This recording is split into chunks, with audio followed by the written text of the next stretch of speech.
오늘 우리가 은혜 받은 하나님 말씀은 요한복음 8장 1절 말씀부터 11절 말씀까지입니다. 예수님은 감람산으로 가시니라. 아침에 다시 성전으로 들어오시니 백성이 다 나아오는지라 앉으사 그들을 가르치시더니 서기관들과 바리새인들이 음행 중에 잡힌 여자를 끌고 와서 가운데 세우고 예수께 말하되 선생이여 이 여자가 가늠하다가 현장에서 잡혔나이다. 모세는 율법에 이러한 여자들을 돌로 치라 명하였거니와 선생은 어떻게 말하겠나이까? 그들이 이렇게 말하면 고발할 조건을 얻고자 하여 예수를 시험함이로라.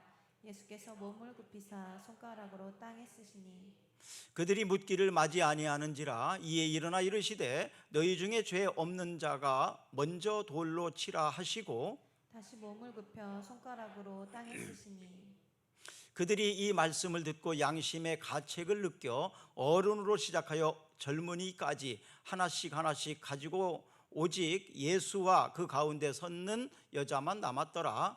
예수께서 일어나사 여자 외에 아무도 없는 것을 보시고 이르시되 여자여 너를 고발하던 그들이 어디 있느냐? 너를 정죄한 자가 없겠냐? 대답하되 주여 없나이다. 예수께서 이르시되 나도 너를 정죄하지 아니하노니 가서 다시는 죄를 범하지 말라 하시니라. 아멘. 요즘에 양심이 없는 사람들이 참 많은 것 같습니다. 좀 더 정확하게 말한다면 양심이 없는 게 아니라 양심의 가책이 없는 거죠. 또 양심이 너무 오염되었기 때문에 양심이 전혀 발동되지 않는 것들도 보게 됩니다. 변화의 시작, 성장과 성숙의 필요성은 이렇게 살아서는 안 되겠다는 각성, 또 양심의 가책, 이런 걸로부터 출발을 하게 됩니다. 교회의 구원의 감격과 사랑을 잃어버리게 되면 교회가 종교적 껍데기만 남게 되고, 이런 교회는 거룩함을 빙자한 잔인함, 또 배려를 빙자한 무관심만 남는 것을 보게 됩니다. 이런 가식적인 모습이 서기관과 바리새인들을 통해서 오늘 본문에서 나타나는데, 성경은 이런 서기관과 바리새인들이 바로 위선의 아이콘처럼 늘 따라다니는 모습을 보게 됩니다. 우리 자신이 이런 서기관과 바리새인 같은 그런 신앙생활을 하고 있지는 않은지, 주님이 우리에게 양심의 가책을 주실 때 좀 깨달아 들을 수 있는 여러분과 제가 되었으면 좋겠습니다. 오늘 본문은 예수님께서 산에 가셔서 기도를 하시고 돌아와서 성전에서 가르치고 있을 때 서기관과 바리새인들이 왔는데, 현장에서 간음하다가 잡힌 여자를 데리고 와서 또 한 손에는 돌을 들고 예수님에게 묻는 겁니다. 율법에는 이런 여인은 돌로 쳐서 죽이라고 했는데 어떻게 해야 되겠습니까? 바로 이런 질문입니다. 만약에 예수님께서 그들의 말대로 또 모세를 통해서 주신 그 율법에 따라서 당연히 죽을 죄를 졌으니까 법대로 죽여라, 이렇게 판결을 내렸다면 큰 문제가 두 개가 생깁니다. 하나는 로마의 실정법입니다. 로마의 법에서는 사람을 죽이고 살리는 이런 처벌을 할 때에는 이스라엘 사람들은 아무도 그렇게 할 자격이 없습니다. 이것은 총독에게만 허락한 법적인 문제가 생기고요. 또 한 가지는 예수님이 그토록 사랑에 대해서 말씀하셨거든요. 율법의 정신은 바로 사랑이다. 하나님을 사랑하고 내 이웃을 너의 몸처럼 사랑해야 된다. 이것이 선지자고 이것이 율법이다, 이렇게 가르치셨는데, 그렇게 되면 율법대로 그 여인을 처리한다면 예수님이 지금까지 가르치신 내용에 문제가 발생이 되는 것입니다. 자, 예수님이 진퇴양난에 부딪혔습니다. 딜레마에 부딪혔습니다. 이제 예수님 어떤 선택을 해야 됩니까? 죽여야 됩니까? 살려야 됩니까? 이 두 가지만 생각하면 답이 없습니다. 예수님께서 제3의 방법을 말씀을 하십니다. 여러분, 우리도 오늘 본문에 있는 예수님처럼 이런 지혜가 있었으면 좋겠습니다. 둘 중에 하나를 선택하면 문제가 될 때가 많거든요. 하나님께서 우리에게 지혜를 주셔서 제3의 방법을 찾아낼 수 있는 여러분과 제가 되었으면 좋겠습니다. 예수님께서는 여인도 살리기를 원하셨고, 또 성경에 말한 대로 사랑을 보여주기를 원하시는 방법을 선택한 겁니다. 오늘 본문 6절을 다시 한번 읽어볼까요? 그들이 이렇게 말하면 고발할 조건을 얻고자 하여 예수를 시험함이라. 예수께서 몸을 굽히사 손가락으로 땅에 쓰시니. 그들이 질문을 했을 때 바로 대답을 안 하셨어요. 바로 대답하실 수 있죠, 예수님이. 물론 그렇지만 뭔가를 땅에다가 글을 쓰셨는데 그 내용이 무엇인지는 아무도 알 수가 없습니다. 그 당시에 보았던 사람들은 알 수 있겠죠. 그러나 성경은 말하지 않기 때문에 우리는 무슨 글을 쓰셨는지 알지 못합니다. 저는 한번 생각해 봤어요. 예수님이 땅에다 무슨 글씨를 쓰셨을까? 만약에 저라면 땅에다가 글을 썼을 거예요. 맨 앞장에 서 있는 그 사람의 이름을 딱 써놓고 너는 몇 월 며칠 날 무슨 죄를 졌다. 예수님 아시잖아요. 그 글을 본 사람은 감히 돌을 던질 수가 없었을 것입니다. 우리들의 마음을 꿰뚫어 보시는 주님 앞에 어떻게 의로운 척을 할 수 있겠습니까? 결국 돌을 놓고 그들은 떠날 수밖에 없었어요. 돌을 놓고 떠난다는 얘기는 자기도 죄인이라는 것을 인정한다는 얘기입니다. 사실 이것은 쉽지 않은 얘기입니다. 양심에 그들이 가책을 받아서 본문에 보니까 그렇게 하나씩 둘씩 떠나갔다라고 성경은 말하고 있습니다. 서기관과 바리새인들의 가식을 밝힌 것이죠. 그리고 그들의 양심이 가책을 느끼도록 주님께서는 그들에게 말씀을 하셨던 것입니다. 양심의 가책을 느꼈을 때에도요, 두 가지 반응이 일어나더라고요. 어떤 사람은 오히려 반대로 상대를 정죄하고 죽이려고 하고, 또 한 가지는 양심의 가책에 따라서 회개하는 것이지요. 그런데 본문에 나타난 이 서기관과 바리새인들은 양심의 가책 때문에 오히려 예수님을 죽이려고 또 다른 계획을 세우는 모습을 보게 됩니다. 마태복음 7장 13절에서 14절에 보니까 두 가지 길이 있습니다. 좁은 문으로 들어가라. 멸망으로 인도하는 문은 크고 그 길이 넓어 그리로 들어가는 자가 많고, 생명으로 인도하는 문은 좁고 길이 협착하여 찾는 이가 적음이라. 24절, 좁은 문으로 들어가기를 힘쓰라. 내가 너희에게 이르노니 들어가기를 구하여도 못하는 자가 많으니라. 넓은 길은 힘쓰지 않아도 갈 수 있대요. 그러나 좁은 길로 가는 것은 힘써야만 갈 수 있다고 성경은 말하고 있습니다. 양심의 가책은요, 자신을 돌아보게 만듭니다. 7절 말씀을 한번 읽어볼까요? 그들이 묻기를 맞이 아니하는지라. 이에 일어나 이르시되 너희 중에 죄 없는 자가 먼저 돌로 치라 하시고. 너희 중에 죄 없는 자가 먼저 돌로 치라. 돌로 치라라는 얘기는 정죄한다는 얘기죠. 죄 없는 자가 먼저 돌로 쳐라. 죄 없는 자가 먼저 돌을 던져라. 아마 그냥 죄 없는 자가 돌을 던져라 이랬으면 뒤에 있던 사람들이 돌을 던졌을지도 모르겠어요. 뒤에 있는 사람들이 그냥 돌을 던졌을지도 모르겠어요. 그러나 죄 없는 자가 먼저 돌을 던져라 이 말씀을 하실 때에는, 만약에 가장 먼저 돌을 던지는 사람이 누구인가 예수님 아실 거 아니에요. 그럼 그 사람의 죄를, 그 사람의 마음을 꿰뚫어 보시는 주님이 감히 그 앞에서 돌을 먼저 던질 수가 없었던 거죠. 사람들은요, 군중 심리에 의해서 굉장히 용감해질 때가 있거든요. 사람들이 막 달려가면 같이 달려갑니다. 누가 죽여라 그러면 막 또 같이 죽이자 하고 달려가는 그런 군중 심리가 있는 것을 보게 되거든요. 죄 없는 자가 먼저 돌을 던져라. 요즘에 계속 이렇게 방송실에서 사고를 자꾸 내는데 우리 방송실장님이 책임지셔야 됩니다. 또 집사님들이 책임져야 됩니다. 사실은 왜냐하면 총책임은 방송실장이니까요. 그래서 오시면 꼭 점검을 좀 해주시길 바랍니다. 바쁘시더라도. 청년들은 그럴 수 있고 어른들도 그럴 수 있잖아요. 제가 뭐라고 많이 못하는 것은 저도 그럴 수 있거든요. 나도 그럴 때가 있거든요.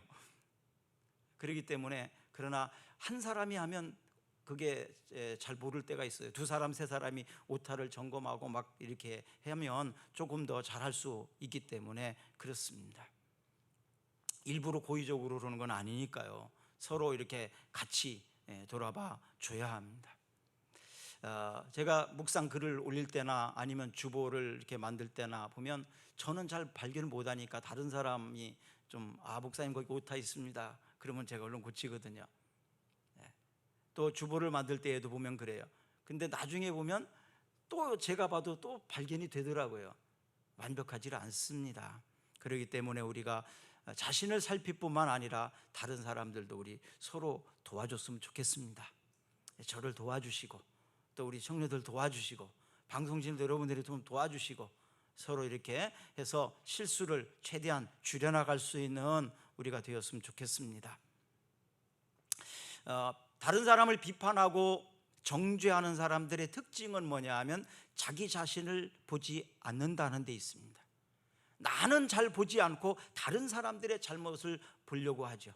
그래서 예수님께서는 이런 사람들을 향하여서 너희 눈에 있는 들보는 보지 못하면서 다른 사람들의 눈에 있는 티를 보고 책망하냐고 말합니다.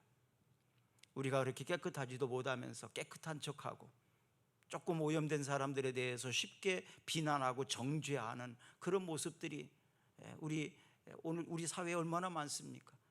어른들이 얼마나 그렇게 하는 일을 많이 보게 됩니까? 이런 모습을 보면서 우리 학생들, 청년들이 보고 자란다는 것이 사실은 참 이거 비참한 일입니다. 맨날 어른들이 싸우는 모습을 보면서 무슨 희망을 가질 수 있겠습니까? 좀 어른다웠으면 좋겠습니다. 자기 자신을 좀 돌아보는 우리였으면 좋겠습니다. 자, 마가복음 7장 21절에서 23절을 한번 읽어볼까요? 속에서 곧 사람의 마음에서 나오는 것은 악한 생각, 곧 음란과 도둑질과 살인과 간음과 탐욕과 악독과 속임과 음탕과 질투와 비방과 교만과 우매함이니 이 모든 악한 것이 다 속에서 나와서 사람을 더럽게 하느니라. 이 말씀 가운데 몇 개씩은 걸리지 않습니까? 그게 밖으로 나오지 않았을 뿐이지 이미 우리 속이 이렇게 얼마나 오염되어 있는지, 이 속에 있는 것들을 주님은 이미 보고 계시는데 다른 사람에게 들키지 않았다고, 다른 사람들을 속여버렸다고, 다른 사람들이 모른다고 내가 깨끗한 척해서는 안 된다는 것입니다. 이런 것들이 있을 때 우리의 양심은 더럽혀지고 무뎌지게 됩니다. 그리고 양심도 없는 사람이 되고 양심의 가책을 느끼지도 못하게 되는 것입니다. 사랑하는 여러분, 우리의 양심이 깨끗해졌으면 좋겠습니다. 그리고 종종 양심의 가책을 느끼면서 우리 자신을 돌아볼 수 있는 제가 되고 여러분들이 되었으면 좋겠습니다. 마태복음 7장 1절을 한번 읽어볼까요? 비판을 받지 아니하려거든 비판하지 말라. 비판을 받지 않으려거든 비판하지 마라. 네가 헤아리는 대로 다른 사람도 너를 헤아리게 되어 있다고 성경은 그렇게 말하고 있습니다. 잠언 4장 23절 읽어봅니다. 모든 지킬 만한 것 중에 더욱 내 마음을 지켜라. 생명의 근원이 이에서 남이니라. 무엇보다도 지켜야 되는 것이 뭐냐? 우리의 마음이라고 말합니다. 사람들은 자기의 자존심을 지키려고, 또 자신들의 육체 몸을 지키려고, 자신들의 재산을 지키려고, 자신들의 명예를 지키려고 얼마나 애를 쓰는지 몰라요. 그런데 무엇보다도 너의 마음을 지키라고 성경은 그렇게 말합니다. 왜 마음을 지켜야 됩니까? 그럼 마음도 빼앗길 수 있나요? 네, 그렇습니다. 성경은 마음도 빼앗길 수 있다고 말합니다. 사단이가 우리의 마음을 빼앗아 갑니다. 욕심이 있게 되면 우리의 마음이 그 욕심에 꽂혀서 우리의 마음을 빼앗길 수도 있습니다. 또 마음을 잃어버리기도 합니다. 그냥 생각 없이 살다가 보면 내 마음이 잃어버리고 본심을 잃어버리고 엉뚱한 행동을 할 때도 있더라고요. 우리의 마음이 깨끗하도록, 우리의 마음을 잃어버리지 아니하도록, 우리의 마음을 빼앗기지 아니하도록 무엇보다도 우리의 마음을 지키라고 성경은 말하고 있습니다. 갈라디아서 6장 1절을 한번 읽어볼까요? 형제들아, 사람이 만일 무슨 범죄한 일이 드러나거든 신령한 너희는 온유한 심령으로 그러한 자를 바로잡고 너 자신을 살펴보아 너도 시험을 받을까 두려워하라. 주보에 없는 말씀이에요. 형제들아, 사람이 무슨 죄를 범하거든, 그 범죄한 일이 드러나거든 신령한 너희는 온유한 심령으로, 신령한 너희라는 것은 하나님의 자녀를 의미합니다. 하나님의 자녀가 되었다면, 하나님의 자녀라면 온유한 심령으로 그런 사람을 바로잡아 줘야 된다. 나는 그렇지 않은지, 나도 그런 환경이라면 그럴 수 있다는 사실을 먼저 인정할 것부터 시작됩니다. 어쩌면 나는 너보다 더 할지도 몰라. 그런 환경이 되면 그런 마음을 생각해 봐야 합니다. 그래서 이런 사람들은요, 다른 사람들을 쉽게 저주하지 않아요. 나도 그럴 수 있는 사람이고, 나도 그런 적이 있고, 나는 어쩌면 그 사람보다 더한 사람인지도 모르고, 그런 사람들은요, 다른 사람을 저주하지 않습니다. 다른 사람들을 축복합니다. 하나님 불쌍히 여겨달라고, 도와달라고.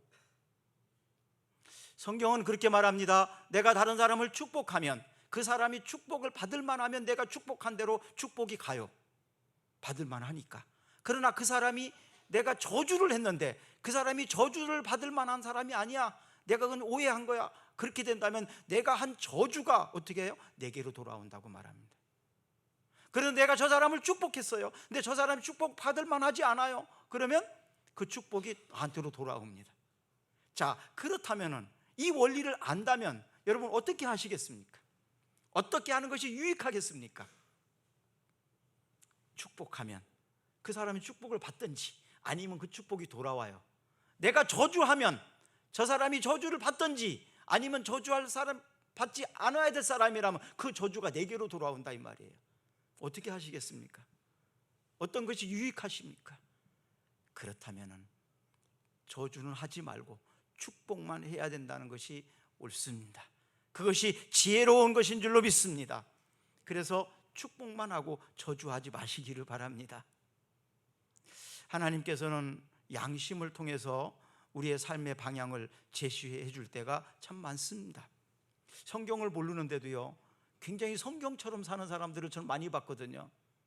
요즘에는 뭐 글을 못 모르는 사람들이 많지는 않지만 그전엔 그런 사람들이 많았거든요. 교회에 그런 분들이 집사님도 계시고 막 권사님들도 계시고 그랬어요. 그런데 성경을 잘 몰라요. 그냥 설교만 들을 뿐이에요. 그런데요, 그런 분들이요, 얼마나 성경적으로 사는지 몰라요. 그것은 이미 하나님께서 성경을 읽진 못하지만, 공부하지는 못하지만 그 마음에 이미 선한 양심을 주신 거예요. 그리고 양심을 통해서 하나님이 그에게 어떻게 살아가야 되는 것인지, 옳은 것인지를 알려주고 있다는 것입니다. 하나님께서 성경을 통해서도 우리에게 말씀하시지만 우리의 양심을 통해서도 하나님이 말씀해 주실 수 있습니다. 하나님의 음성이 말씀으로 들릴 수 있는 여러분과 제게 되기를 원합니다. 그래서 우리의 마음을, 우리의 양심을 깨끗하게 할 필요가 있어요.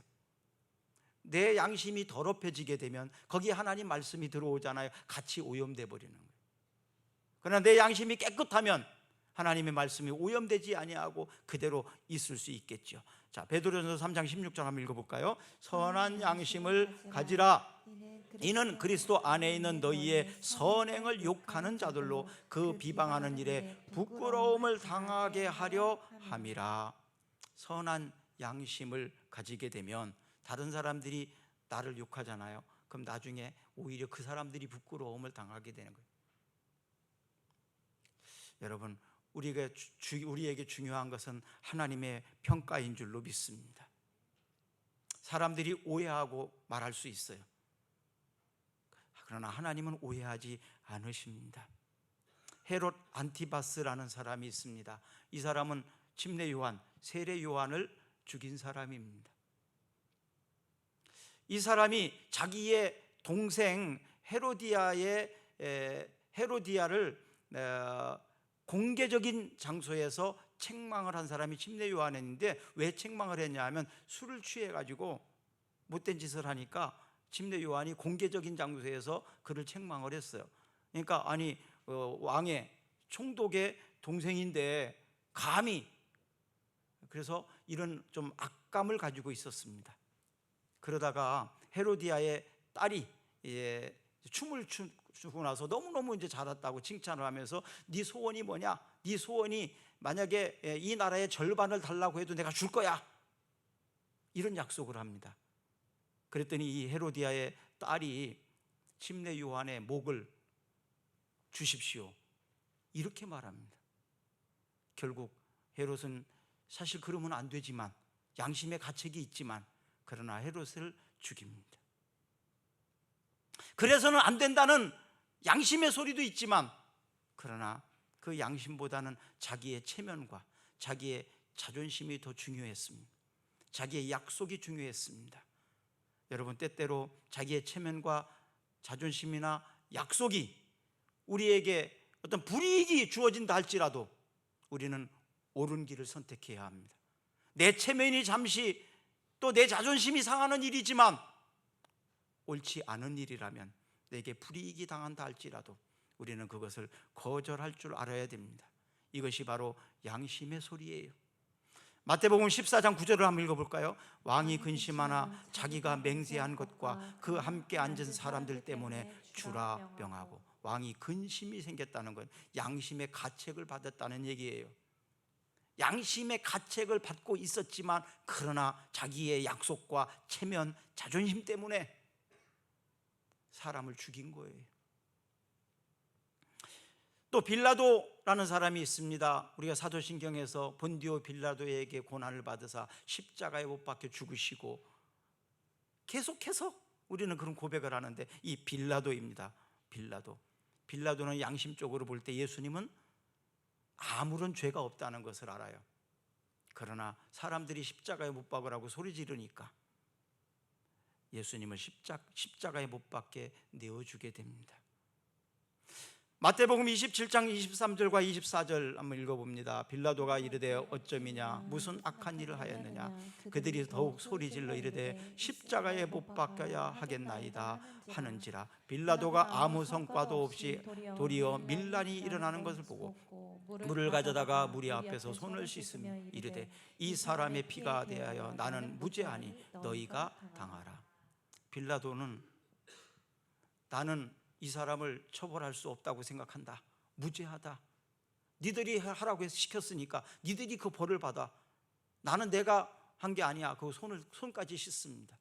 그렇지만 우리는 이 빌라도에게 계속 사도신경을 통해서 말합니다. 본디오 빌라도에게 고난을 받으사 십자가에 못 박혀 죽으시고, 자기가 한 책임은 결국 자기가 져야 되는 거예요.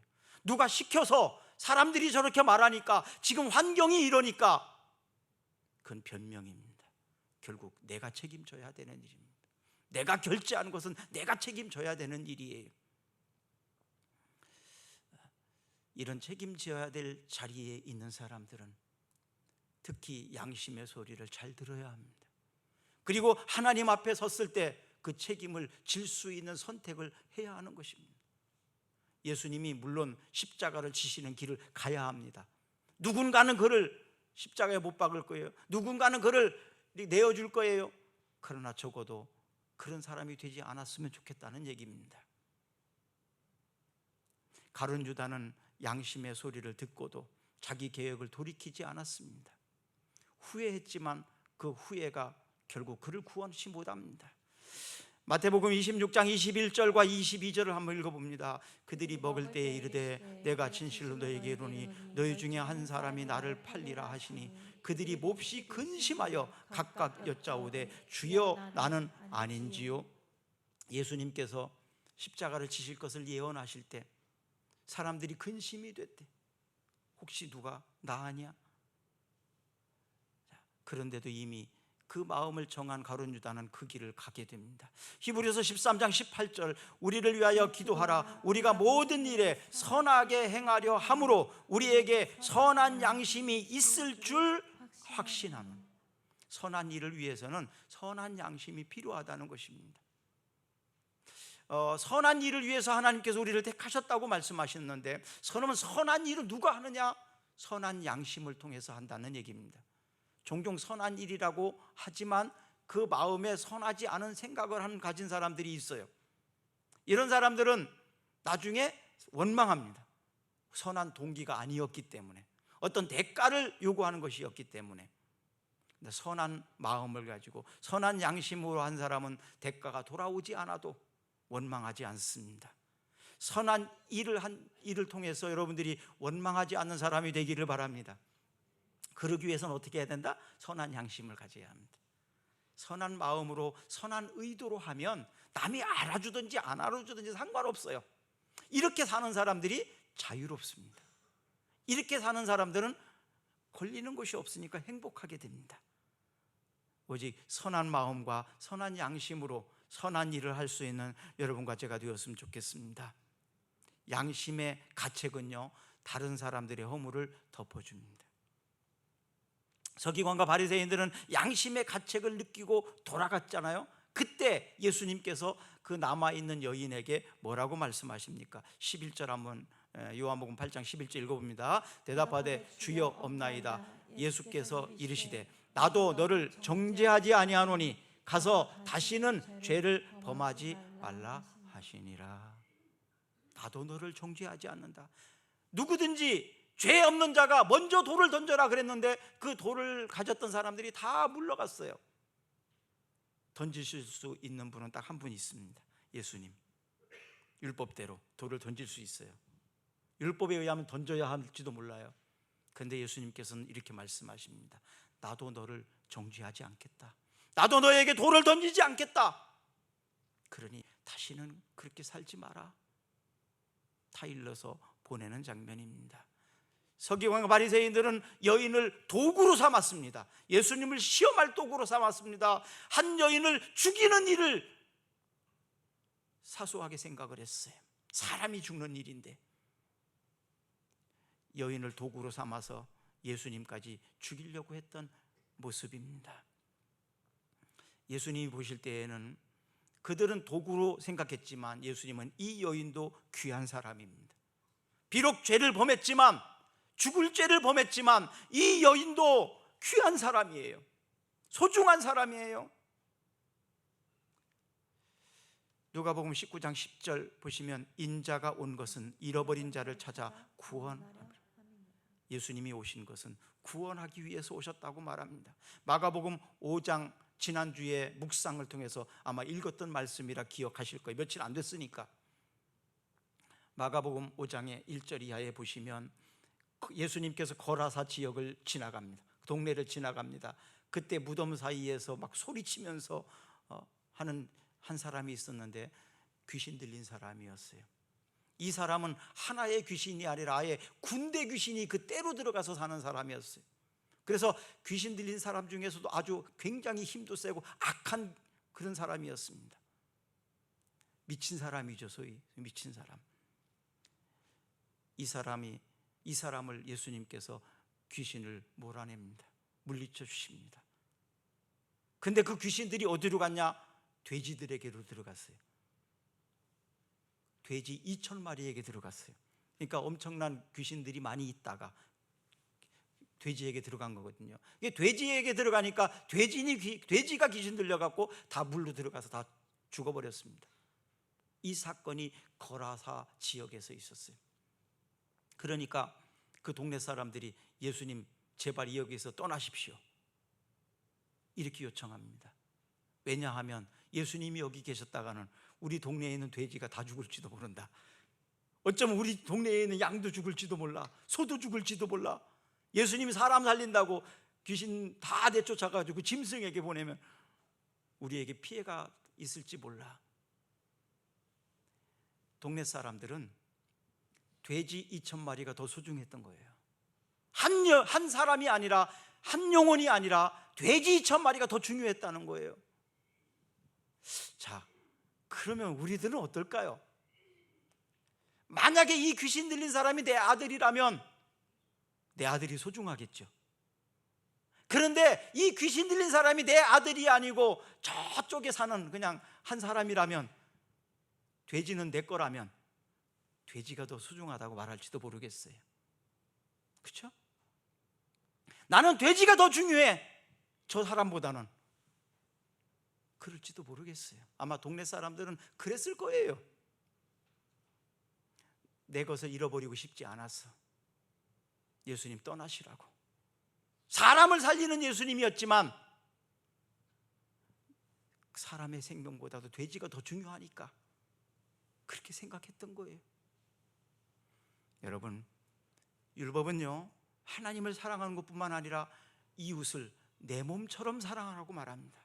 나처럼 사랑하라고, 내 아들처럼 사랑하라고, 내 딸처럼 사랑하라는 말이 되는 것입니다. 이것이 선지자요 율법이라고 말합니다. 그런데 오늘날 이 사랑이 어디에 갔습니까? 가정에도 이런 사랑이 지금 사라졌습니다. 심지어는 교회에서조차도 한 영혼이 이렇게 소중하게 귀한 사람으로 대접받지 못하고 돼지 2,000마리만도 못한 사람으로 취급받을 때가 얼마나 많습니까? 그래서 교회를 나갔는데 교회에서 상처받고, 아, 교회도 사랑이 없구나, 교회마저도 사랑이 없구나, 이렇게 실망한 사람들이 얼마나 많습니까? 사랑을 받고 싶은 사람들이 외칩니다. 우리 집에 사랑도 없고 교회도 사랑도 없고 아무 데도 사랑이 없다고. 하나님은 사랑이십니다. 그 하나님은 우리를 구원하시기 위해서 예수 그리스도를 내 대신 십자가에 못 박아 죽였습니다. 그리고 나를 살리셨습니다. 로마서 5장 6절과 8절을 한번 읽어볼까요? 6절부터 8절까지. 우리가 아직 죄인 연약할 때에 기약대로 그리스도께서 경건하지 않은 자를 위하여 죽으셨도다. 의인을 위하여 죽는 자가 쉽지 않고 선인을 위하여 용감히 죽는 자가 혹 있거니와 우리가 아직 죄인 되었을 때에 그리스도께서 우리를 위하여 죽으심으로 하나님께서 우리에 대한 자기의 사랑을 확증하셨느니라. 내가 사랑하는 사람을 위해서 죽을 수 있겠죠. 나라를 위해서 내가 몸을 바칠 수 있겠죠. 이런 사람 우리 구국의 영웅이라고 그러잖아요. 나라를 위해서 열사들. 그러나 죄인을 위해서 죽을 수 있는 사람 누가 있습니까? 원수를 위해서 내가 죽을 수 있는 사람이 누가 있습니까? 하나님께서는 바로 그렇게 하셨다고 말합니다. 우리는 그런 사랑을 받은 사람입니다. 하나님이 우리를 얼마나 사랑하시는지를 그거를 통해서 확증해 보이셨다고 말하고 있습니다. 가장 연약한 자, 어린아이, 병든 자들, 아무것도 내게 해줄 수도 없는 사람, 교회에서도 뭐 별 볼 일 없이라고 취급받는 사람, 그럼에도 불구하고 똑같이 한 사람으로 소중하고 귀하게 여길 수 있는 우리 교회가 되었으면 좋겠습니다. 우리 교회에서 몇몇 분들이 정말 헌신 많이 하잖아요. 권사님이나 뭐 이건아 집사님이나 여러분들 많이 일하잖아요. 저분이 소중하죠. 그러나 그렇지 않은 분도 소중합니다. 똑같이 한 영혼으로 똑같이 소중한 줄로 믿습니다. 꿈사랑교회 담임 목사님 혼자니까 저 소중하죠? 제가 소중하지만 우리 민규도 소중하고요, 유철이도 소중하고, 그렇죠? 다 소중하지 않습니까? 똑같은 사람이에요.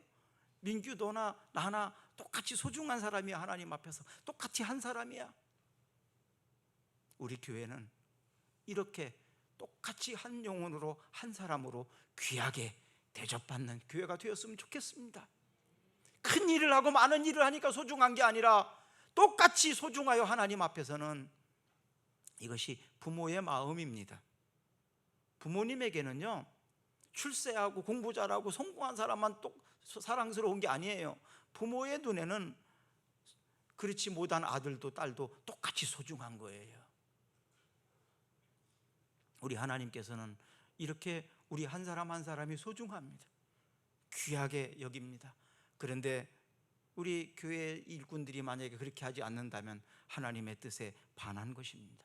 이것이 바로 서기관과 바리새인 같은 사람이다 이 말입니다. 비판과 저주는 성장의 큰 장애물입니다. 금년에 날마다 성장하며 성숙하는 교회, 두 번째 말씀이에요. 비판하고 저주하고 이런 것은 성장과 성숙의 큰 장애물이 됩니다. 안 될 것이라고, 못할 것이라고, 부정적이고 믿음 없는 행동들은 결국 성장에 도움이 되지 않습니다. 노아는 아비의 수치를 드러낸 아들이 함이었는데 자기 아들을 저주합니다. 그래서 그 함이 종이 됩니다. 저주대로. 창세기 9장 25절 읽어볼까요? 이에 이르되 가나안은 저주를 받아 그의 형제의 종들의 종이 되기를 원하노라 하고. 부모가 자식을 저주했어요. 부모가 자식을 저주했어요. 저주대로 되더라고요. 그래서 부모는요, 자식을 저주하면 절대 안 됩니다. 부모는 하나님 대신 자식이 이 땅에서 축복하며 살도록 도우라고 돌보라고 보낸 사람이에요. 그런데 내가 돌봐야 될 자식을 저주해요? 그러니까 하나님은요, 그 저주한 대로 하게 합니다. 그러나 다시는 하나님이 노아를 부르지 않아요. 찾지 않아요. 하나님도 노아를 버린 거예요. 네 자식을 네가 저주해? 나는 너를 이제 안 찾을 거야. 안 부릅니다. 여러분, 자식이 아무리 속상하고 아무리 잘못해도 저주하면 안 돼요. 오히려 하나님 불쌍히 여겨달라고, 긍휼히 여겨달라고, 내가 하나님 나를 봐서라도 그렇게 하셔야지. 자식을 저주하면 안 돼요. 옛날에 우리 부모들이 그런 일 많이 했어요. 나가 죽으라고. 아니, 자식한테 왜 나가 죽으라고 그러는지 모르겠어요. 물론 그 마음은 아니겠지만 그렇게 하면 안 돼요. 그게 얼마나 큰 상처가 되겠습니까? 그렇죠? 얼마나 상처가. 너는 주워온 자식이라고. 아니, 주워온 자식이라고. 여러분, 아무리 화가 나도 이게 부모가 자식에게 할 말이 아닙니다. 그것이 부모에게만이 아니라 정말 해서는 안 될 말을 오늘날 너무나 많은 사람들이 쉽게 하고 있다는 거예요. 어른들이, 소위 정치적으로 좀 그런 사람들이 해서는 안 될 말을, 저주하는 말을 너무 쉽게 해요. 이것이 우리도 모르는 사이에 습관이 되어버렸고 교회에 와서까지도 그런 행동을 하고 있는 것이 얼마나 불행입니까? 우리는 교회에서 하나님의 자녀다웁도록 말하고 생각해야 합니다. 자, 그래서 잠언 17장 19절 읽어볼까요? 다툼을 좋아하는 자는 죄가를 좋아하는 자요, 자기 문을 높이는 자는 파괴를 자는 자라. 파괴하는 자예요. 자, 그러면 이제 양심의 가책을 느꼈으면 어떻게 해야 될까요? 아주 중요하게 말씀을 드리고 싶어요. 양심의 가책을 느끼면 어떻게 해야 될까요? 사명의 자리로 가야 된다는 것입니다. 양심의 가책은 우리가 언제 느끼느냐? 내가 해야 될 일을 하지 않을 때, 내가 마땅히 해야 될 일을 하지 않았을 때 양심의 가책을 느낍니다. 내가 하지 말아야 될 일을 했을 때 양심의 가책을 느낍니다. 우리는 양심의 가책을 느끼고 사명의 자리로 가야 됩니다. 미션, 사명의 자리. 그래서 사명은 뭐냐 하면 심부름할 사, 목숨, 명, 이렇게 볼 수 있거든요. 그러면 뭐예요? 심부름에 목숨을 걸었다, 뭐 이런 뜻입니다. 심부름에 목숨을 걸었다, 이게 사명인데요. 대사, 그러죠. 대사는 큰 일을 하는 사람. 소사, 그러면 작은 일을 하는 사람, 소사. 또 뭐 특사, 그러면 특별한 일을 하는 사람, 뭐 특사라고 그러잖아요. 천사는요, 하나님의 일을 대신해서 하는 사람, 천사 그러잖아요. 목사, 이건 한 분이 좀 달라요. 목사를 우리는 사자라고 부르거든요. 이 사자는 뭐야? 똑같은 사자도 심부름만에 목숨을 거는 사람, 하나님의 일꾼으로 버는 사람, 이런 뜻이거든요. 그리스도인들은 하나님의 부름을 받은 사람들입니다. 하나님이 우리에게 맡긴 일이 있어요. 근데 그 일을 하지 않았을 때 양심의 가책을 느낍니다. 또 하지 말아야 되는 일을 했을 때도 양심의 가책을 느낍니다. 그럼 양심의 가책을 느낄 때 어떻게 해야 될까요? 있어야 할 자리로 돌아가는 것입니다. 마땅히 해야 될 일을 하는 것입니다. 하지 말아야 되는 일을 안 하는 것입니다. 양심의 가책을 느끼는 여러분과 제가 되었으면 좋겠습니다. 그래서 하지 말아야 될 일을 그치고 해야 될 일을 위해서 목숨을 걸어서 다시 시작하고, 그러면 이런 지도를 언제 받으십니까? 언제 양심의 가책을 느끼게 될까요? 저는요, 하나님의 말씀을 묵상하고 기도할 때 양심의 가책이 느껴지더라고요. 하나님의 말씀을 묵상하고 기도하면서 양심의 가책을 느낍니다. 그러면 그때 하나님, 제자리로 돌아가겠습니다. 제자리로 돌아가겠습니다. 그런 고백을 하거든요. 하나님의 말씀을 묵상하고 기도하는 사람은요, 설교 듣는 게 달라요. 말하는 것이 변합니다. 그래서 성장과 성숙할 수밖에 없어요. 그래서 양심의 가책이 출발점이 되었으면 좋겠습니다. 날마다 하나님 말씀 앞에서 기도하면서 양심의 가책을 느끼고 깨끗한 양심을 가지고 좋은 밭이 되어서 금년 한 해 동안 많은 열매들이 있었으면 좋겠습니다. 기도하겠습니다. 더러는 좋은 땅에 떨어짐에 어떤 것은 100배, 어떤 것은 60배, 어떤 것은 30배의 결실을 하였느니라. 2024년도 날마다 성장하며 성숙하는 교회로 표를 주셨습니다. 하나님, 우리도 모르는 사이에 양심을, 가책을 느끼지 못하고 살았습니다. 이제 하나님 말씀하는 가운데, 기도하는 가운데 양심을 느끼며 양심의 가책을 느끼기를 원합니다. 있어야 할 자리에 있기를 원합니다. 해야 될 일을 다시 시작하기를 원합니다. 하지 말아야 될 일을 그치기를 원합니다. 하나님, 우리의 마음에 역사해 주시고, 하나님 우리를 붙잡아 주시고 우리를 사용하여 주시옵소서. 예수 그리스도의 이름으로 기도드리옵나이다. 아멘. 우리 다 같이 일어나셔서 찬양합니다.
지금은 우리를 위하여 이 땅에 오시어 구원의 보혈을 흘려주신 예수 그리스도의 은혜와 일용할 양식을 날마다 허락하시며 천국으로 인도하시는 하나님 아버지의 사랑하심과 날마다 말씀과 기도를 통하여 역사하시는 성령의 교통하심이 주님이 주신 양심에 따라 바른 길을, 선한 일을 하며 살기로 결단하며 돌아가는 모든 성도들의 가정과 교회와 저들의 사업장 위에, 우리나라 위에 함께 하시기를 간절히 축원하옵나이다.